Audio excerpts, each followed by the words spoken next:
Hello guys, welcome back to ఆట గురు. వామ్మో, ఏం కొట్టుడురా నాయన. అది మొత్తానికి ఇషాన్ కిషన్ చెప్పి మరీ కొట్టించాడు అభిషేక్ శర్మతో. శర్మ బ్యాటింగ్ చేస్తుంటే బౌలర్లకి బాల్ ఎక్కడ వేయాలో కూడా అర్థం కావట్లేదు అసలు. మ్యాచ్ తర్వాత ఇషాన్ కిషన్ మరియు కేఎల్ రాహుల్ ఏం మాట్లాడుకుంటున్నారో విందాం.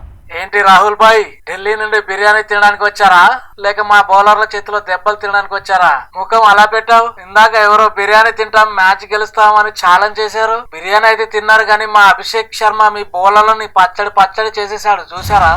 అది బ్యాటింగా లేక బాంబులు వేయడమా కిషన్? 47 బంతుల్లో సెంచరీ ఏంట్రా, 10 సిక్సర్లతో. మా ముఖేష్ కుమార్, నితీష్ రాణా ఓవర్ కి 50 పరుగుల చొప్పున ఇచ్చుకున్నారంటే నమ్మలేకపోతున్నాను. అసలు ఆ కోల్ సెలబ్రేషన్ ఏంట్రా బాబు, మమ్మల్ని అస్సలు లెక్క చేయట్లేదు మీ ఓడు. మరి ఆ రేంజ్ లో కొడితే ఆ మాత్రం యాటిట్యూడ్ ఉండాలి కదా భాయ్. ఇప్పుడు మా అభిషేక్ రికార్డులు విను. T20లో 9వ సెంచరీ కొట్టి మన విరాట్ కోహ్లీ రికార్డుని సమం చేసేసాడు. అంతేకాదు ఆరెంజ్ క్యాప్ ఇప్పుడు మా శర్మ దగ్గర ఉంది. ఈ IPL లోనే హైయెస్ట్ రన్స్ టార్గెట్ పెట్టాం మీకు. అవును ఇషాన్, మీ కావ్యమారన్ గారు గ్రౌండ్ లో క్లాప్స్ కొడుతుంటే మాకు ఇక్కడ ముచ్చెమటలు పట్టాయి. సంజు శాంసన్ 115 పరుగులు కొట్టి సెకండ్ ప్లేస్ లో ఉంటే మీ వాడు 135 కొట్టి టాప్ కు వెళ్ళాడు. మా అక్షర్ పటేల్ ఒక్కడే వికెట్ తీసి కొంచెమైనా పరువు కాపాడాడు. అదే మా SRH పవర్. చూస్తూ ఉండు, ఈసారి IPL లో ట్రోఫీ కూడా మాదే. ఏమంటారు? సరేలే, ఆరెంజ్ క్యాప్ మీ దగ్గరే ఉంచుకోండి. పాయింట్స్ టేబుల్ మాత్రం కొంచెం జాగ్రత్త.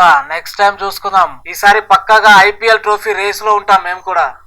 Thank you very much for being with us. ఇలాంటి మరిన్ని అప్డేట్స్ కోసం చూస్తూనే ఉండండి Aata Guru. And don't forget to subscribe. Thank you.